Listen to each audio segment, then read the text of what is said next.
आज तो लड़कियां अच्छे कपड़े पहन कर निकले और कोई लड़का उनको ना देखे तो मर जाती है। हट, इसका मतलब हमारे कपड़े खराब है, हमको देखता ही नहीं है कोई। वो देखो मछली बिक रही है औरतों के पिंडाल से। नहीं मान सकती हैं औरतें, इतना नज़दीक आप इनका इंतज़ाम कर देते हैं बेचारी का। 1 साल के बाद तो इनको सुनने का मिलता है। आज तो मौका मिला इनको सैंडल और चप्पल दिखाने का, साड़ी दिखाने का, और ये बेचारी जलसा सुनेंगी। और फिर दूसरा उर्दू वाला मौलाना, सुनिए तुम्हारे मतलब की बात कर रहा हूं। इंसान को किसी अहम चीज से जोड़ दो, इख्तिलाफ खत्म हो जाएगा, या इंसान को किसी खतरनाक चीज से बाखबर कर दो, इख्तिलाफ खत्म हो जाएगा। आज हम मरे मिटे जा रहे हैं एक दूसरे की जान लेने पर। यह एक रूल बता रहा हूं मैं आपको। मसलन किसी सड़क पर कुछ लोग गुत्थम गुत्था कर रहे हैं, लड़ रहे हैं, मारा पीटी, चप्पल अप्पल उठा रहे हैं, और अचानक उनके पास कोई आदमी चला जाए और कहने लगे कि साहब ये मेरे पास 100 गोलियां हैं, 100 कंचे, कंचे समझते हैं ना, 100 गोलियां हैं, 100 कंचे हैं। इसमें एक कंचा, एक गोली रेड कलर की है, लाल कलर रेड कलर की है।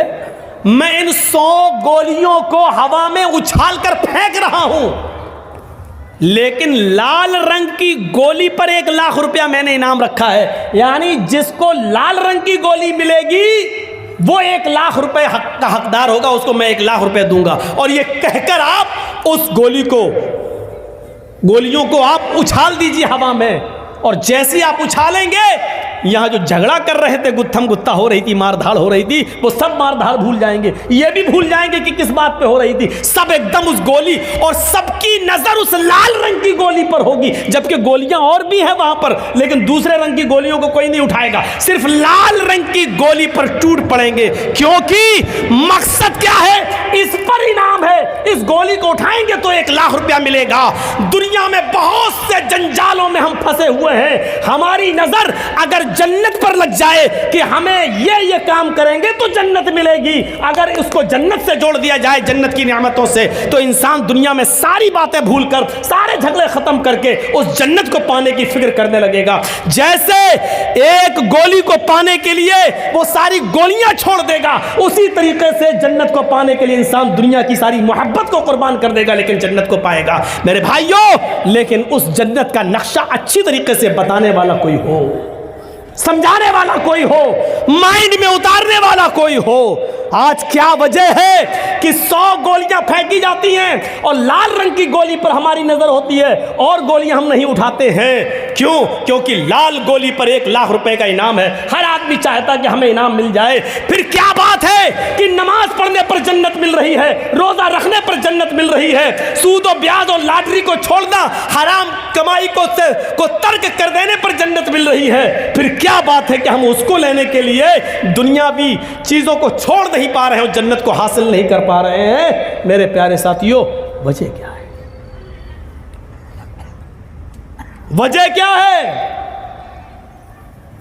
अभी ये लोग गुत्थम गुत्था कर रहे हैं। अब दूसरी मिसाल से समझने की कोशिश करो। अभी लोग लड़ रहे हैं, गुत्थम गुत्था कर रहे हैं, एक दूसरे को मारना चाह रहे हैं।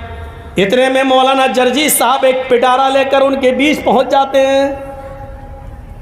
कहते सुनो, वो गए चुप, हट, मारा पीटी हो रही है, वो इसके बाल पकड़ रहा है, वो उसको चप्पल मार रहा है।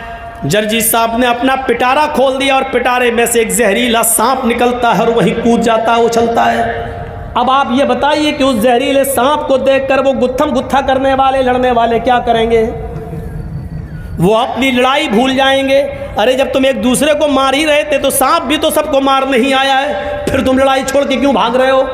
वो तो तुम्हारा ही काम करने आया है, लेकिन लड़ाई लड़ने वाले एकदम अलग हट जाएंगे, भागेंगे। अब हर आदमी को अपनी जान की फिक्र होगी। वो अब उसको मारना छोड़ देगा, वो इसको मारना छोड़ देगा, वो इधर बचेगा, वो उधर बचेगा।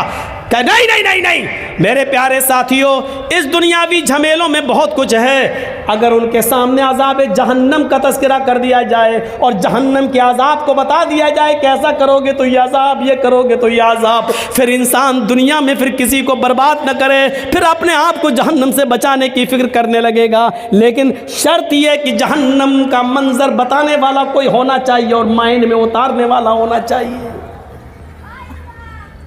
जर्जी साहब मिसाल तो बड़ी अच्छी दे रहे हैं, लेकिन समझने वाला भी तो होना चाहिए। समझा कहाँ रहे हैं? आईपीएल में सट्टा लगाने वालों को समझा, किसको रहे हो? कैरम बोर्ड खेलने वालों को समझा, किसको रहे हैं आप? लॉटरी का टिकट खरीदने वाले और सूद और ब्याज खाने वालों को। मेरे भाइयों, नहीं असर पड़ता है। जिस तरह बारिश हो और किसी पहाड़ी के ऊपर बारिश हो और पहाड़ चिकना हो तो पानी बह जाता है, पहाड़ अपने अंदर जज्ब नहीं करता। आज वो चिकने पहाड़ हो चुके हैं। हम तकरीर कर रहे हैं, लेकिन यहां से निकलेंगे हमारी हालत वही हो। हर इंसान को फिक्र होनी चाहिए अपनी, हर इंसान को फिक्र होनी चाहिए जहन्नम से बचने की। हर इंसान को फिक्र होनी चाहिए अपने आप को बचाने की।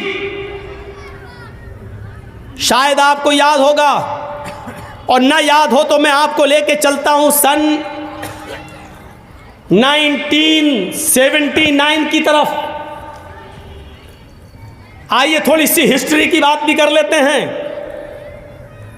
सबसे पहला स्काई लैब अमेरिका ने फिजा में छोड़ा था।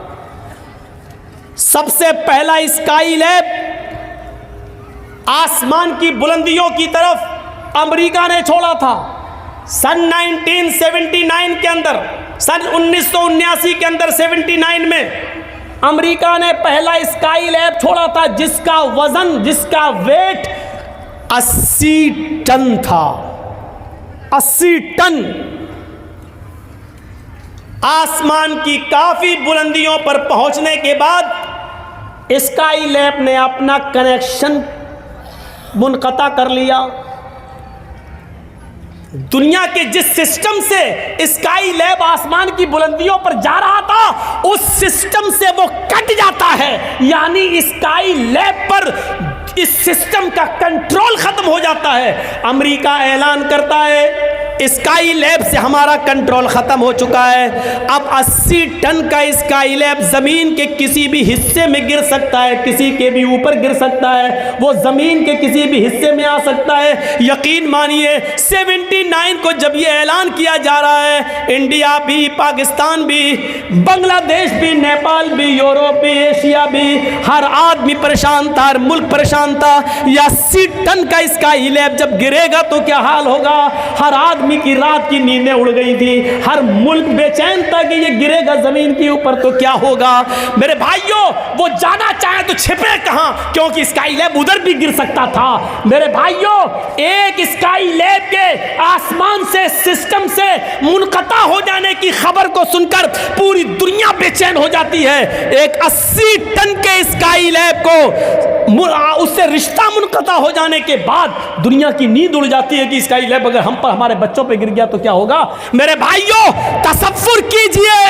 तसव्वुर कीजिए कि जब एक हल्की सी खबर हमारी रात की नींद उड़ा देती है, तो इस खबर के आगे हमारी नींदें कितनी उड़नी चाहिए कि यवद्दुल मुजरिमु लौ यफ्तदी मिन अज़ाब यौमइज़िन बिबनीही व साहिबतिही व अखीही व फसीलतिही अल्लती तुवीही सुम्मा युंजी। क़यामत का दिन होगा, इंसान एक दूसरे के सामने होगा, लेकिन मुजरिम उस दिन ये चाहेगा लौ यफ्तदी मिन अज़ाब यौमइज़िन बिबनी, आज मेरा बेटा जहन्नम में चला जाए लेकिन मैं जन्नत में चला जाऊं।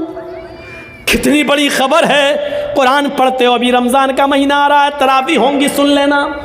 एक कारी साहब आएंगे और अलिफ लाम मीम के अलिफ से शुरू करके 18, 20, 25 एक महीने में कुरान ख़त्म कर देंगे। या लमून तालमून के अलावा हमारी समझ में कुछ नहीं आएगा।